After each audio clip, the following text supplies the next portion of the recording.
ఢిల్లీ వేదికగా భారత్ EU మధ్య వాణిజ్య ఒప్పందం ఫ్రీ ట్రేడ్ అగ్రిమెంట్ ని మదర్ ఆఫ్ ఆల్ డీల్స్ గా అభివర్ణించిన ఇరు పక్షాలు. యూరోపియన్ యూనియన్ తో భారత్ స్వేచ్ఛాయుత వాణిజ్యం దేశ చరిత్రలో కొత్త అధ్యాయనం లిఖించామన్న ప్రధాని మోదీ.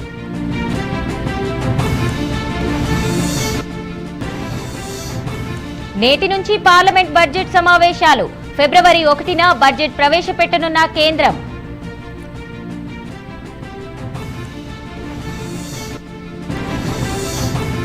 ఢిల్లీలో డిప్యూటీ సీఎం పవన్ కళ్యాణ్ పర్యటన. ప్రధాని మోదీ అమిత్ షాతో భేటీ అయ్యే అవకాశం.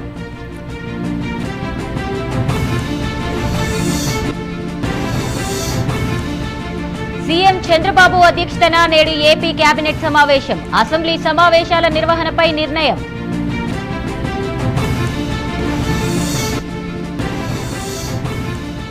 పార్టీ ముఖ్య నేతలతో చంద్రబాబు సమావేశం. రాష్ట్ర కమిటీ ఏర్పాటుపై సుదీర్ఘ కసరత్తు.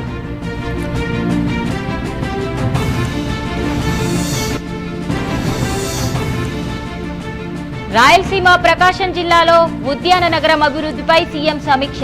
500 లక్షల మెట్రిక్ టన్నుల ఉత్పత్తుల లక్ష్యంగా ప్రణాళికలు.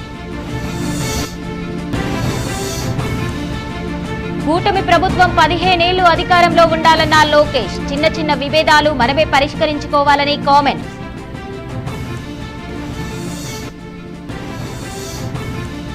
మంత్రి పేర్ని నానిపై కేసు నమోదు. చంద్రబాబు పవన్లపై అనుచిత వ్యాఖ్యలు చేశారని అభియోగాలు.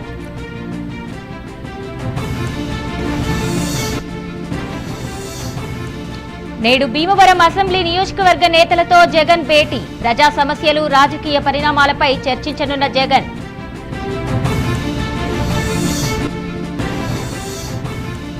తెలంగాణ మున్సిపల్ ఎన్నికలకు మోగిన నగారా. నేటి నుంచి నామినేషన్ల స్వీకరణ.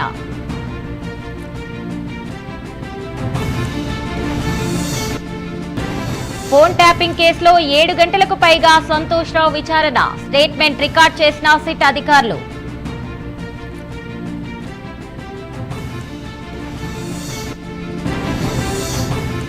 నేటి నుంచి తెలంగాణ వ్యాప్తంగా కాంగ్రెస్ ఆందోళనలు. జాతీయ ఉపాధి హామీ చట్టం పేరు మార్పుపై నిరసన.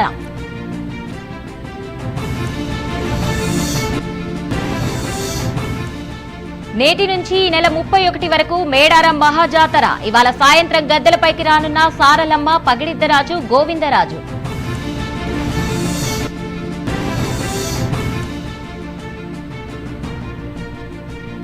గవర్నర్ జిష్ణుదేవ్ వర్మతో బీఆర్ఎస్ బృందం భేటీ. సింగరేణిలో అవినీతిపై విచారణ చేయించాలని ఫిర్యాదు. రిటైర్డ్ ఉద్యోగుల పెండింగ్ బకాయిలపై బీజేపీ మహాధర్నా. చెల్లింపులు చేసేంత వరకు పోరాటం కొనసాగుతోందన్న రామచంద్రారావు.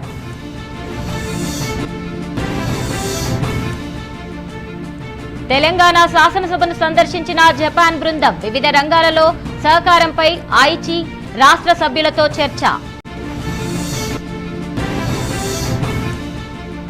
మాజీ ఎంపీ సంతోష్ రావుపై కవిత సంచలన ఆరోపణలు.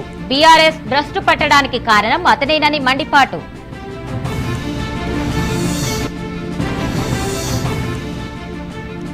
రాహుల్ గాంధీతో ఏపీ పీసీసీ చీఫ్ షర్మిల భేటీ. ఏపీకి కాంగ్రెస్ అగ్రనేత రానున్నట్లు ప్రకటన.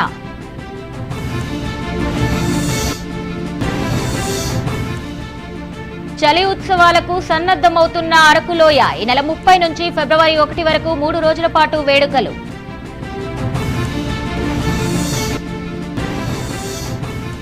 బాలుడిపై కూలబోయిన విద్యుత్ స్తంభం. స్థానికుల అరుపులతో తప్పించుకున్న బాలుడు.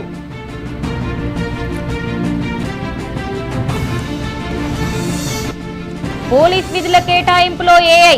అత్యాధునిక విధానాన్ని ప్రారంభించిన సిపి సజ్జనర్.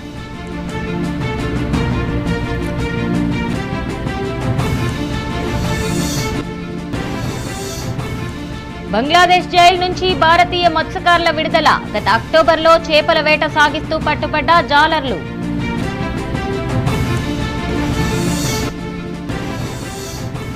రిటైర్మెంట్ ప్రకటించిన Bollywood singer Arijit Singh. Social media వేదికగా ప్లేబ్యాక్ సింగర్ ట్వీట్.